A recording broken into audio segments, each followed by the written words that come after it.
Boa noite, senhoras e senhores. Esse é o programa Assunto Capital, o programa da Gazeta do Povo que cobre os bastidores da política em Brasília. Eu sou Luiz Kawaguchi, o editor de política da Gazeta do Povo, e eu tenho a honra de receber aqui hoje o deputado Eduardo Bolsonaro. Boa noite, deputado. Tudo bem com o senhor?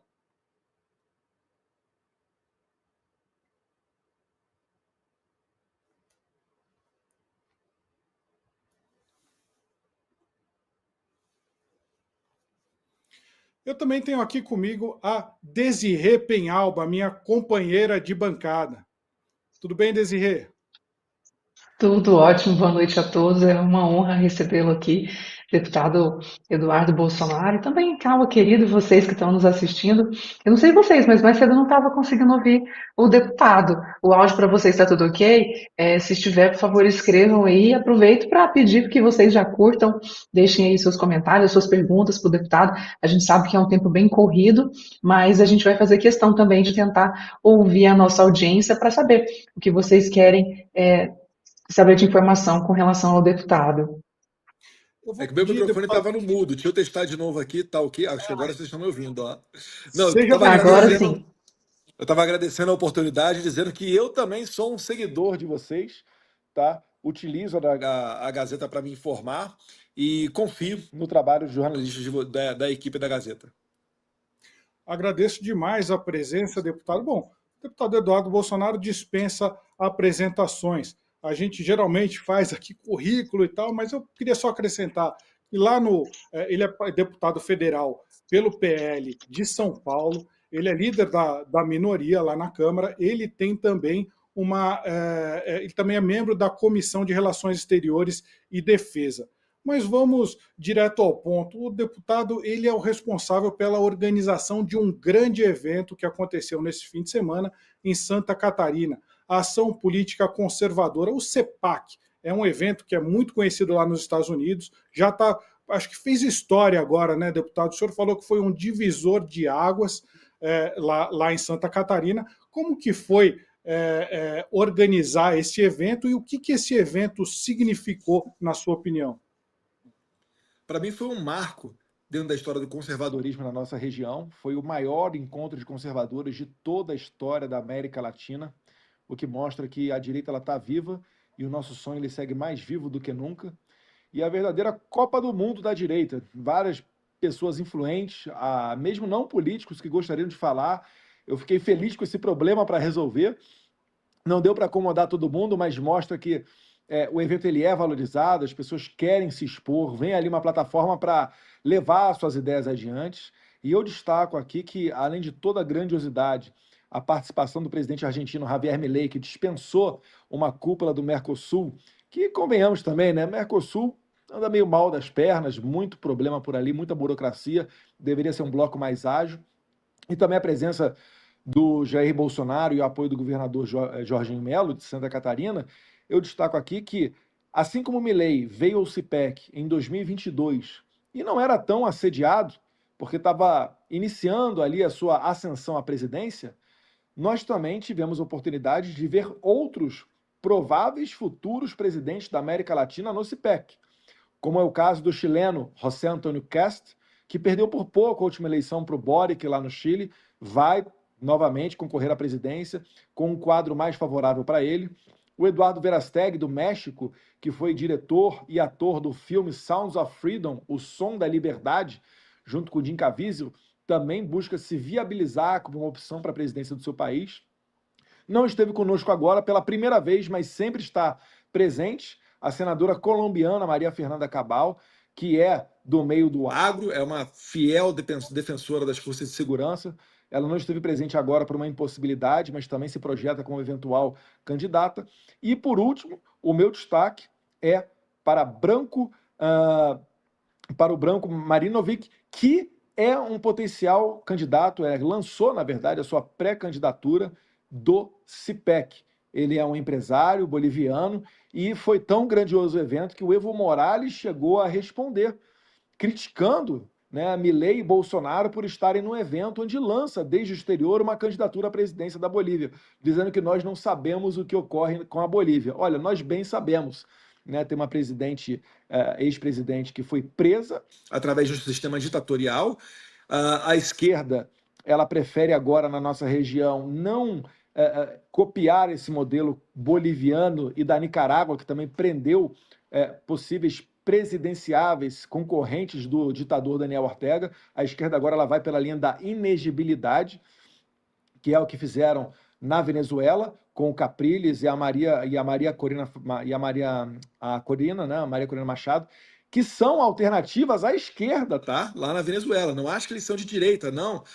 A Maria Corina ela é desarmamentista, participaram da Internacional Socialista, mas nem assim foi suficiente para conseguirem ter uma eleição limpa na Venezuela. E o caso mais recente é o do Brasil, né, onde Jair Bolsonaro é, sim, uma liderança nacional de direita, talvez de nível nacional o único que se projete para a presidência da República, e de maneira covarde o sistema tenta afastá-lo dessa possibilidade, transformando ele em inelegível por conta de uma reunião de embaixadores e ter resgatado o patriotismo e participado de um 7 de setembro. Então o CIPEC ele serve para tudo isso, para a gente trocar experiências, para a gente entrar no cenário político, para a gente debater as ideias filosóficas, para a gente saber se identificar como conservador e, no final das contas, também, por que não, impedir aquele negócio, né, de conservador votar na esquerda por ocasião das eleições. Então, com pessoas mais conscientes, certamente vai ser mais difícil de Lula da Silva, Paulo Pimentas, Marias do Rosário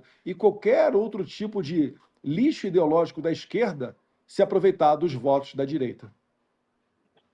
Excelente. Deputado, eu queria aproveitar, já que o senhor está mencionando esse CEPAC, eu quero perguntar sobre o próximo CEPAC, que já foi organizado, planejado para que aconteça em Manaus. E eu achei super interessante, porque a gente sabe que vai ter a COP30 em Belém do Pará, e sendo o estado do Amazonas um outro estado também do bioma amazônico, né? Vocês escolhendo o CEPAC para acontecer ali em Manaus, fica aquela questão, é para fazer um contraste mesmo, para mostrar as pautas conservadoras com relação ao que vai ser dito ali na COP30? Qual foi a real intenção de vocês escolherem Manaus como o próximo CEPAC? Desirê, excelente pergunta. É a primeira vez que eu vou falar com a imprensa nesse ponto. Sim, é para fazer um contraponto à COP que ocorrerá em Belém no ano que vem. A gente pretende organizar o nosso evento um mês, talvez um mês e meio antes da COP, propositalmente. E aí o que acontece? Por a gente saber que a gente vai entrar dentro de um terreno onde a esquerda domina e a gente vai abrir uma concorrência a eles para falar que tem uma outra alternativa, que a gente não precisa seguir essa agenda limpinha, sustentável, que no final das contas não tem nada de preocupação com o meio ambiente, mas sim de preocupação com a perpetuação no poder, a gente precisa ter autoridades alinhadas. Se eu faço um evento desse com um governador de extrema esquerda, ele pode perfeitamente, de maneira covarde, acionar os seus cupinchas na justiça e tentar derrubar o evento em cima da hora. Então, o primeiro ponto que eu destaco é que o governador do estado do Amazonas, Wilson Lima, ele garantiu que o evento seria realizado sem problemas jurídicos na Amazônia, que nos ajudaria nesse ponto. Então, o primeiro ponto, a garantia jurídica do evento. O segundo ponto é o que você está destacando, é a questão da COP. E por que isso? Em que pese muita gente de direita não conseguir debater esse tema de maneira apropriada, e às vezes até eu vejo, né, um senador, um governador de direita caindo nessa balela do ESG, da Agenda 2030 da ONU, com bom coração, é verdade. Isso daí nos desperta a necessidade de dizer que isso está errado. Inclusive, no meu discurso no CIPEC, além, obviamente, da anistia, eu ressaltei que a Agenda 2030 e a questão do ESG não são bandeiras da direita. São, na verdade, novos mecanismos de controle do empresariado e da população de maneira geral. E, inclusive, eu destaco que, se a direita saiu vitoriosa, aumentando a sua bancada no Parlamento Europeu nas eleições de junho, isso se deveu principalmente, né, na minha análise, a uma reação a essa agenda verde. Porque aquilo que foi implementado no Sri Lanka, lá na Ásia, né, de proibir os fazendeiros de terem acesso a fertilizantes, o que resultou numa inflação do preço dos alimentos e até desabastecimento, culminou na queda brutal do presidente do Sri Lanka. Essa agenda, que foi desenhada pelos globalistas, e o Sri Lanka, ele tinha quase a nota máxima, né, nesse quesito, junto a ONGs, de atender aos requisitos de desenvolvimento sustentável, ESG e etc. Ele tinha nota 98, quando o máximo é 100.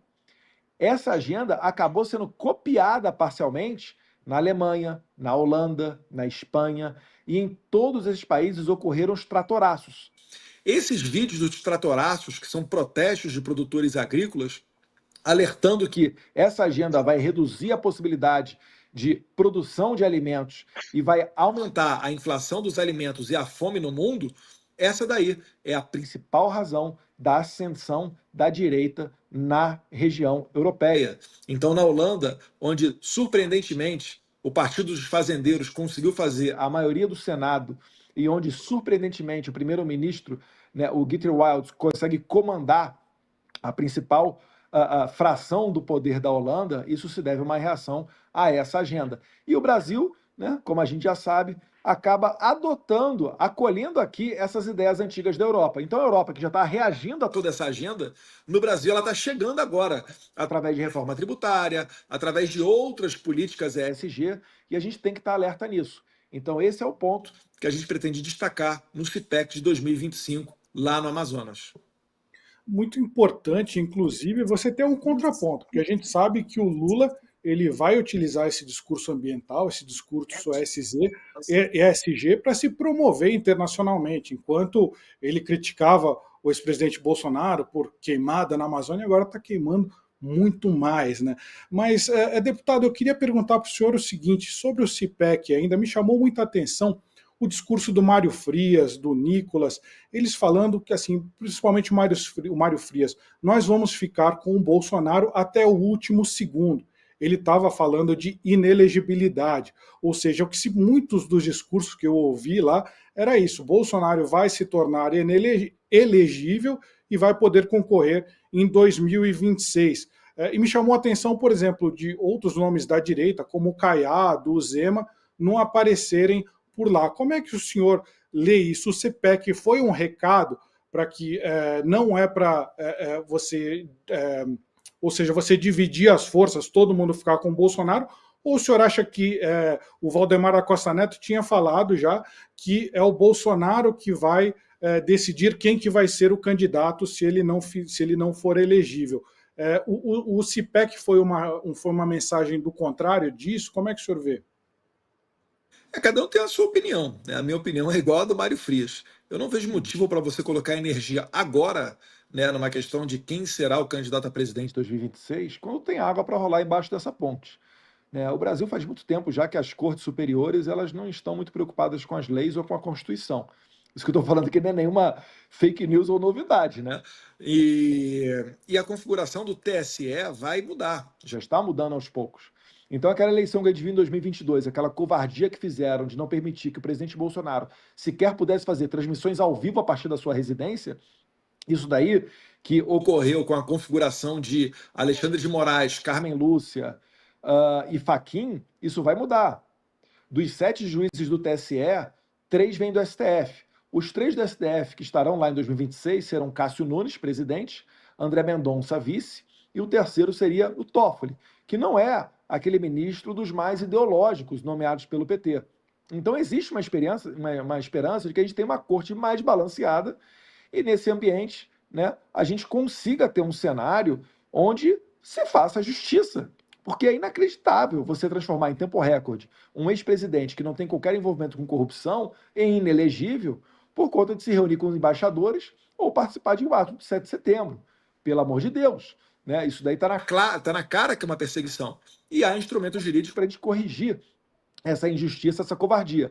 Então a gente acredita que essa nova composição do TSE, somado a alguns outros fatores internacionais, como por exemplo a eleição do Trump, que nós temos muita esperança que vai ocorrer 5 de novembro ainda esse ano, que isso tudo vai trazer o cenário propício para a gente reverter a inelegibilidade do Bolsonaro. E isso daí ocorrendo, você vai ver, para que a gente gastou tanto tempo falando de sucessão de Bolsonaro quando ele será o candidato?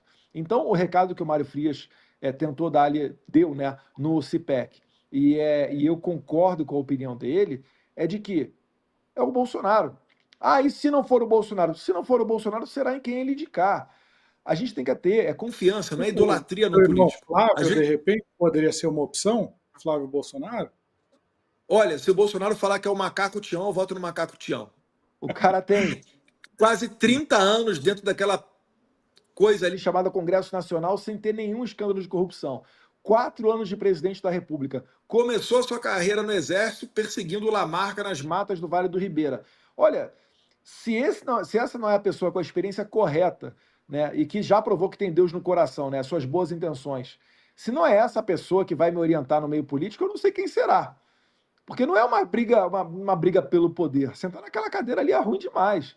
Às vezes é engraçado que as pessoas, Luiz, até falam: ah, Eduardo, tem que ser você o próximo presidente. Eu agradeço, porque eu sei que ela faz isso com boa intenção, e depois eu pergunto para ela: que mal que eu te fiz para você desejar isso para mim? Porque não é um negócio bacana, não é legal. Você vai acordar de manhã, vai abrir o teu celular, você vai ver um monte de fake news, que você já vai ter que reverter aquilo dali. Depois você vai querer fazer o certo e vai ter gente querendo te bloquear por motivos e interesses totalmente escusos. Então é uma briga diária. Todo mundo vê o Bolsonaro, a foto dele antes de 2018 e a foto dele de hoje em dia, depois de sair da presidência. O cara envelhece 10 anos em 4, ou 20 anos em 4. E no meu caso, né, ainda tem filho pequeno que eu quero ajudar na educação, fazer crescer.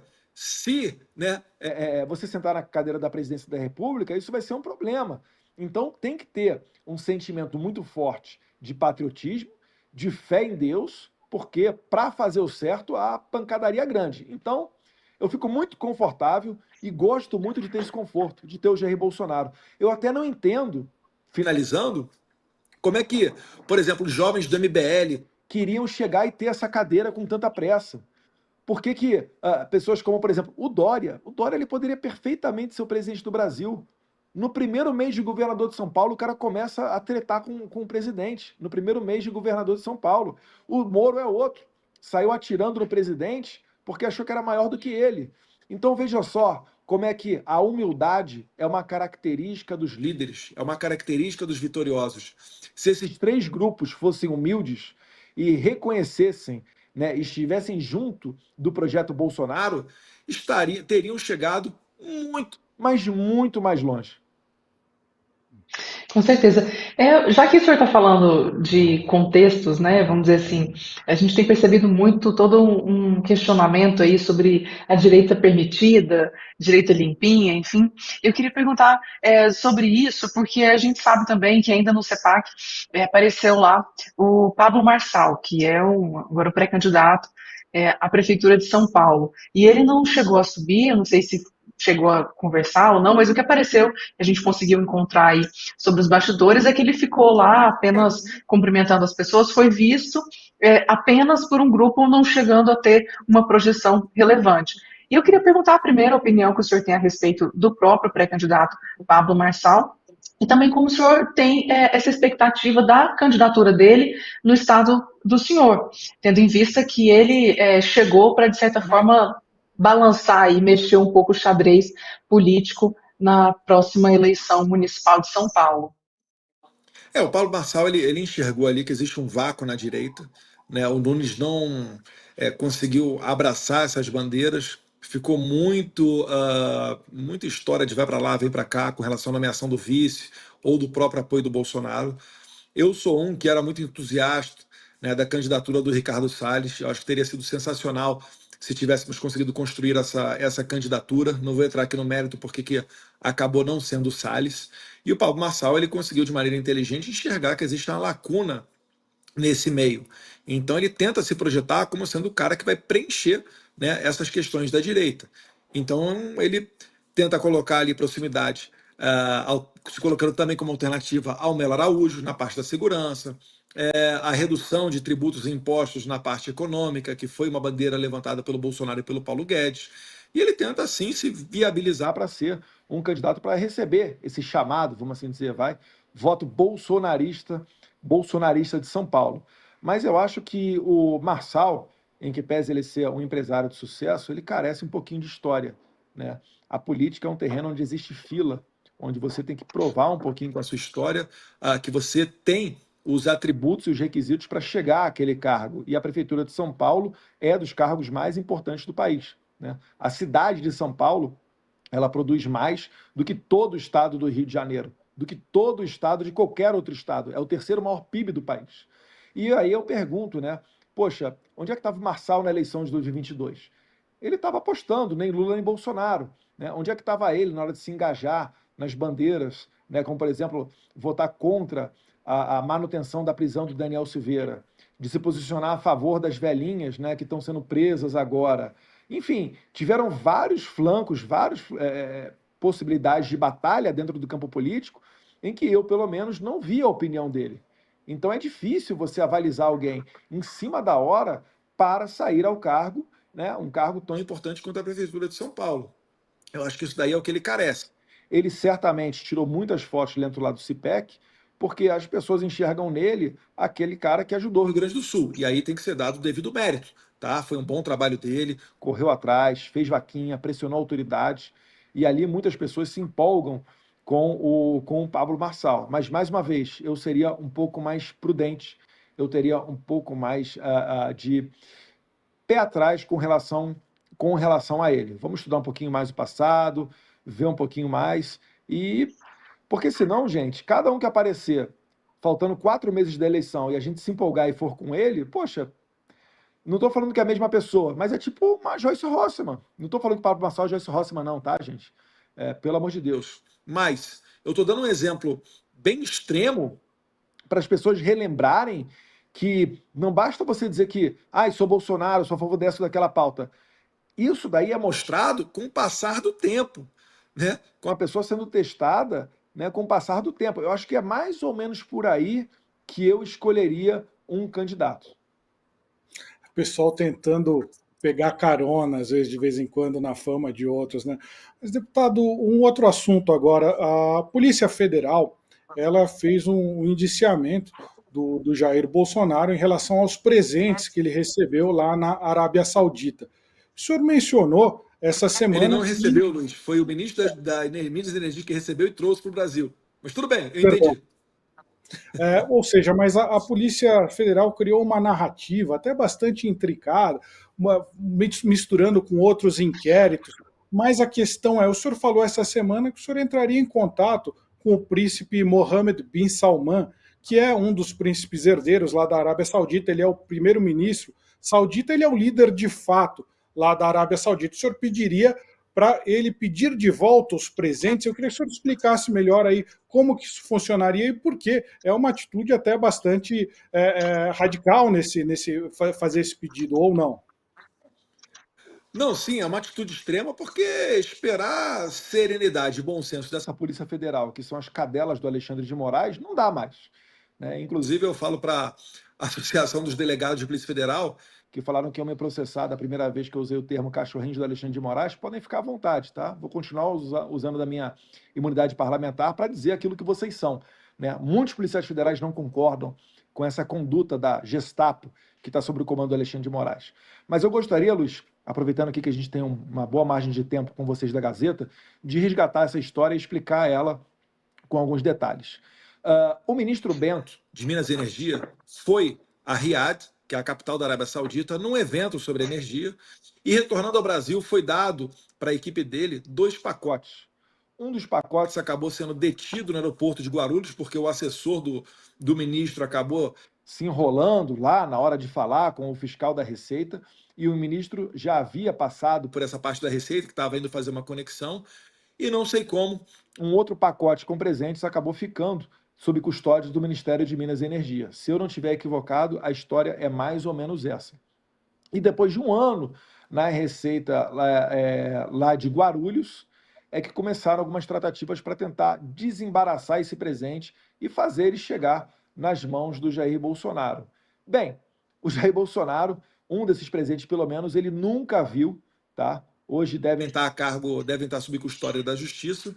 Outros, né? E é difícil você falar, porque nos faltam também alguns detalhes sobre esse caso, mas, de maneira geral, esses presentes, quando eles chegam para o presidente da República, o presidente ele encaminha para uma comissão de servidores públicos que não são nomeadas pelo presidente da República. Essa comissão analisa se aqueles presentes são para o Estado do Brasil ou se eles são personalíssimos. Presentes personalíssimos, o presidente pode dispor deles da maneira que quiser. Ele pode tacar fogo, ele pode jogar no mar, ele pode dar para outra pessoa, ele pode vender, ele pode alugar, ele pode fazer o que ele bem entender. E no caso desses presentes dados ao presidente, né, de relógio, uma coisa ou outra ali, abotoadura, eles foram considerados personalíssimos por essa comissão. Então, não existe ilegalidade nenhuma do presidente Bolsonaro dispor da maneira como ele bem entender desses presentes. Porque assim também foi feito com todos os ex-presidentes, Temer, Dilma, Lula, FHC, dentre outros. Então o presidente Bolsonaro estava em conformidade com a lei. No entanto, começaram, através de uma denúncia de um deputado do PSOL, a fazer uma investigação.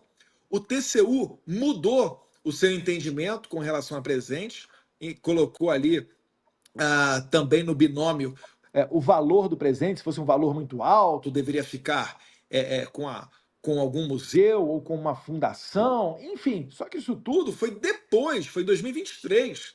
Então é a primeira vez que a gente está vendo, não é nem uma lei penal, né? Porque o TCU não produz lei penal, ele produz instruções normativas, resoluções, mas é a primeira vez que a gente está vendo uma regra legal retroagir para prejudicar um réu. E a pergunta que eu faço é a seguinte: se o Bolsonaro não pode receber um relógio, por que que o Lula pode? Então, repare que assim, é muito simples eu falar para as pessoas.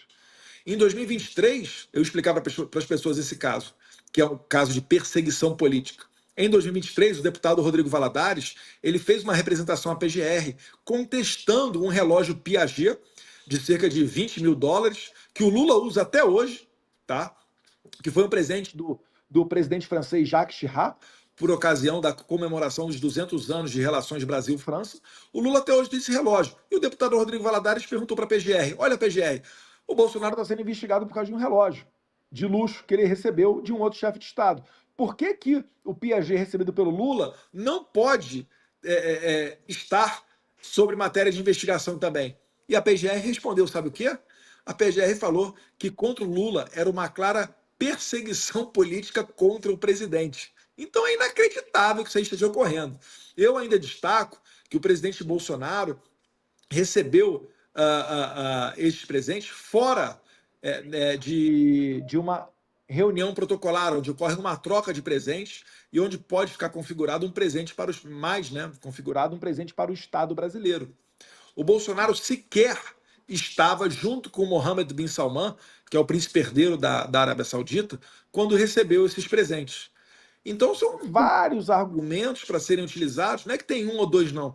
Tem um mar de argumentos jurídicos que estão sendo desconsiderados para fazer essa perseguição política. E o resultado disso vai ser que as pessoas vão ficar mais indignadas.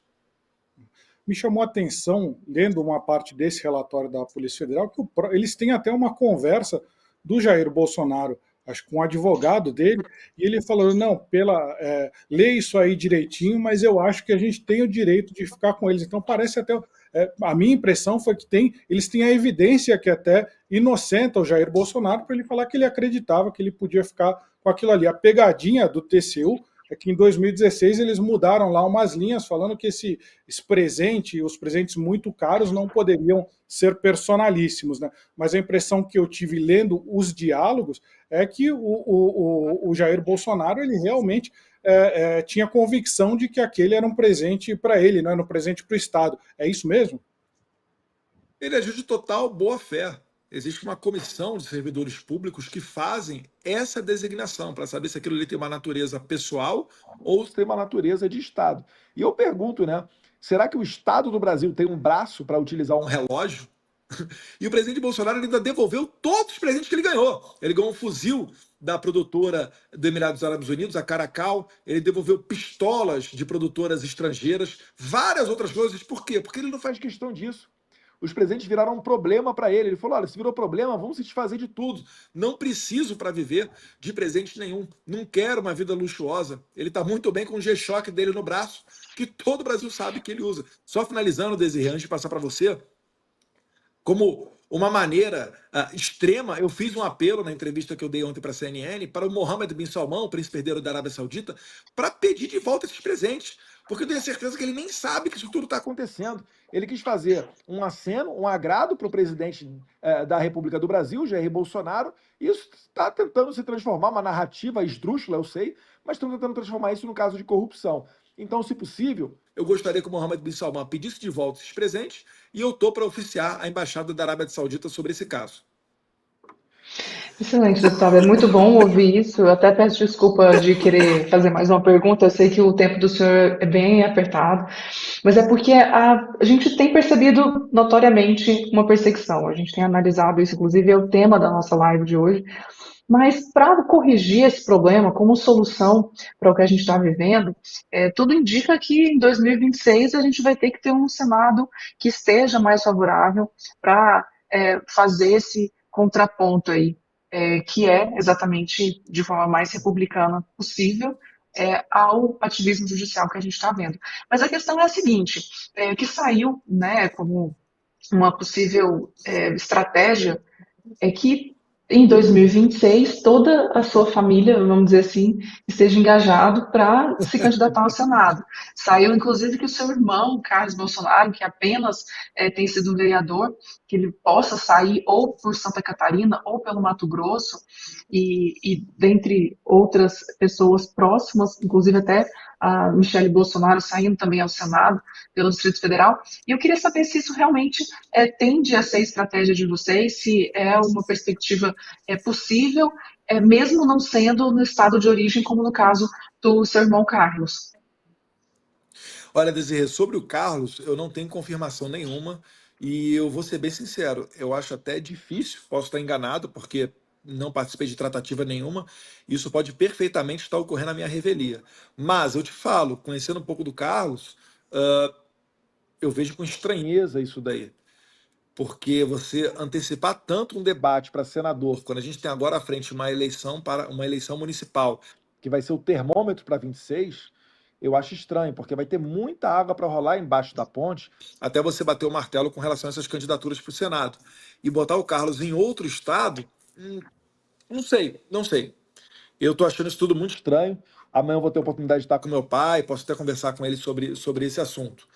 Mas sim, a Suprema Corte está fazendo com que a direita coloque a sua energia muito forte no Senado para corrigir essa injustiça feita principalmente com as pessoas presas no 8 de janeiro.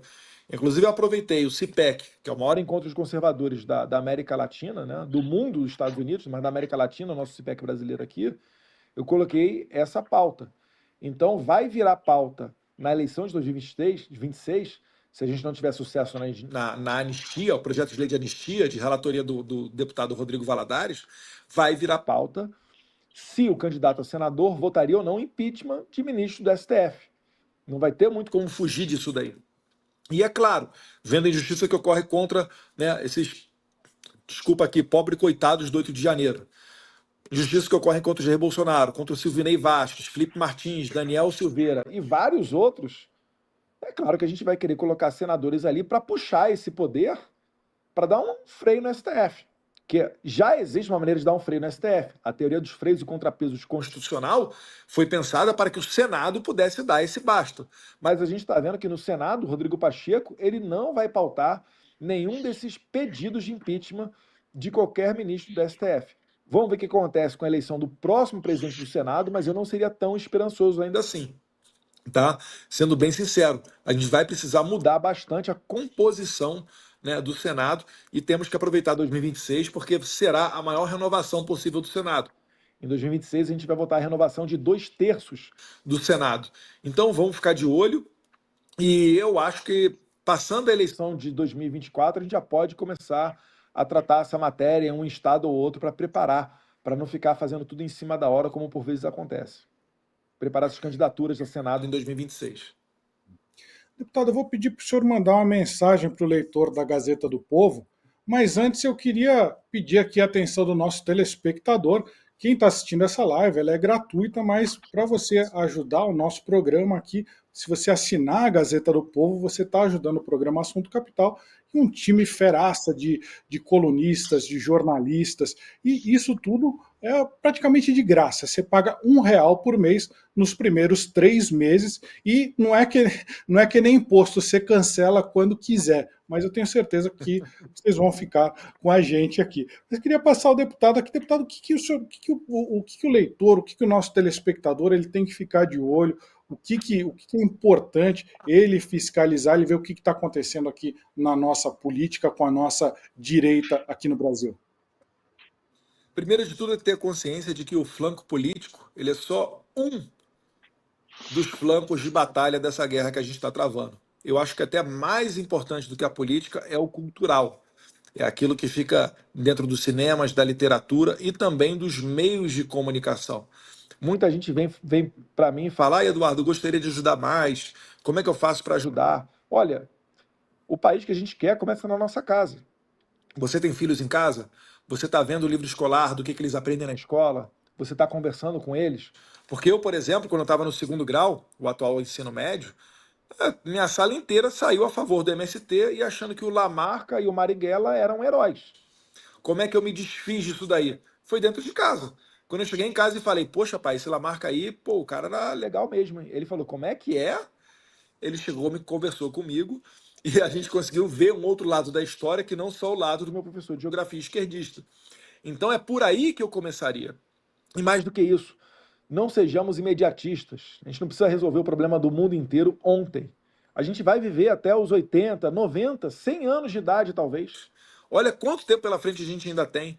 Então não vamos pensar só em 2024, em 2026. Vamos pensar em 2030, 2034. Fazer igual os americanos, que tem think tank, que tem CPEC, que tem várias armas nessa guerra cultural. Eu gosto muito de falar da Heritage Foundation, que é um think tank, um tanque de pensamentos, porque eles têm um orçamento anual de 200 milhões de dólares. Eu acho que nada disso vem do meio público, é tudo de doação. Então, olha que importante. A maioria dessas doações são doações de 50, 30, 20 dólares daquela tiazinha do SAP, lá do interior do Iowa. Então, quando vocês falam aqui, Luiz, Desirê, sobre assinar a Gazeta do Povo a um custo tão baixo, que eu tenho certeza que está acessível para a maioria dos nossos telespectadores, já é um meio. Eu fazia isso, gente. Graças a Deus eu tenho um bom salário. Eu lembro uma vez que eu botei lá R$ 600 na Brasil Paralelo. Eu nem olhava os conteúdos exclusivos que tinha, que chegavam no meu e-mail, por falta de tempo, né? Adoraria. Eu assinava tudo quando era coisa do Terça Livre. Gazeta aqui do Povo, vou dar uma olhada aqui no QR Code para colocar minha assinatura lá. Vai ser R$ 1, R$ 2 por mês ou por dia, sei lá. Mas já vai ser uma ajudinha para vocês. Porque no final das contas, Luiz, Desirê, eu sei que vocês têm contas a pagar. E eu sei que provavelmente vocês ainda terão problema dentro da justiça e vão precisar de advogado. Então, você tendo toda essa estrutura, te dá mais meios de ação. Foi por isso que eu comecei a fazer o lançamento de cursos, inspirado, obviamente, no professor Olavo de Carvalho, como uma maneira de você fazer uma doutrinação voluntária e salvar as pessoas da esquerda, mas também para me dar meios de ação. Vocês veem, eu numa semana eu estou no Parlamento Europeu na Bélgica, na outra eu estou nos Estados Unidos, daqui a pouco eu pingo lá na Argentina, faço um bate-volta às vezes no Oriente Médio. Vocês não sabem como é que é cansativo isso daí. E agora a gente está conseguindo expandir esses meios de ação graças a esses cursos que eu estou fazendo. Então, se eu fosse dar um conselho a vocês, primeiro, quem é que está gritando mais alto no seu bairro? É você ou é a feminista do cabelo roxo? E segundo, não seja imediatista. Ajude as iniciativas de baixo custo de pessoas que você confia. No caso, fica o conselho aqui para a Gazeta do Povo. É isso aí. Muito obrigada. A gente já sabe que o senhor está com o tempo apertado. A gente agradece imensamente a atenção. O senhor tem agora que votar, inclusive, a reforma tributária. Inclusive, a gente teria muitas perguntas para fazer, mas a gente vai ficar em contato. Espero fazer essas perguntas depois para a gente apresentá-las no jornal. Claro, para os nossos assinantes que vão ficar muito felizes em receber aí essas informações que o senhor tem para dizer. Bom trabalho, muito obrigada. Se eu pudesse, eu consigo fazer um parênteses aqui de 3, 4 minutos, Desirê, com relação à reforma tributária. A gente está discutindo vários temas. Olha só como é que é importante você ter um partido grande, com uma grande bancada. A depender do número de deputados federais que esse partido tenha, ele pode fazer aquilo que nós chamamos de destaques. Então, o que provavelmente vai ocorrer hoje? O PL vai votar contrário a essa reforma tributária, porque a gente não quer dar mais dinheiro para o Lula ficar gastando por aí. A gente sabe que não é uma necessidade do país, é uma necessidade do Partido dos Trabalhadores, ou dos pseudo-trabalhadores, ter mais dinheiro para gastar. E quando é vencida essa parte, né, provavelmente a gente não vai conseguir ter sucesso em rejeitar a reforma tributária, mas aí vem os destaques. O PL, com o número de deputados federais que nós temos, a gente tem direito a 4 destaques. O que é isso? A gente vai poder pegar, por exemplo, a questão das armas e revogar o artigo ou o inciso da reforma tributária que pretende proibir praticamente ou dificultar o crédito tributário para quem tenha comércio de armas, lojas, clubes de tiros, fabricantes, importadores, exportadores, dentre outros. O outro ponto que a gente está tentando ver é de dar a possibilidade, né, do vinho ser tratado como alimento, tal como ocorre na Espanha.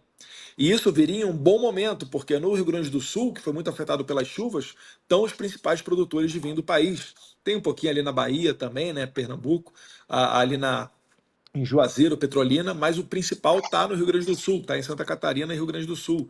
Dentre várias outras questões, questão das construtoras, de você conseguir reduzir os tributos para as construtoras, mas, infelizmente, nós só temos 4 destaques. Se nós tivéssemos mais deputados do PL, talvez nós tivéssemos 6, 7 destaques. E aí a gente conseguiria reduzir os danos dessa reforma tributária. Então, são questões que estão em jogo. Quanto maior a nossa bancada, melhor. E, Deus quiser, um dia a gente retornará com alguém de direita na presidência da República, não só para dar anistia, mas também para que não fosse sequer discutido uma reforma tributária que aumente os tributos ou ideologia de gênero para as escolas brasileiras. Obrigado, Gazeta do Povo. Muito obrigado, deputado. Agradeço demais a presença, boa votação. E a gente segue aqui explicando um pouquinho melhor o que o senhor estava um pouquinho mais se aprofundando em outros assuntos que o senhor começou a puxar, que a gente vai falar com o nosso telespectador. As portas estão sempre abertas para o senhor aqui. Obrigado. Fiquem com Deus, Luiz e Desirê. Até logo.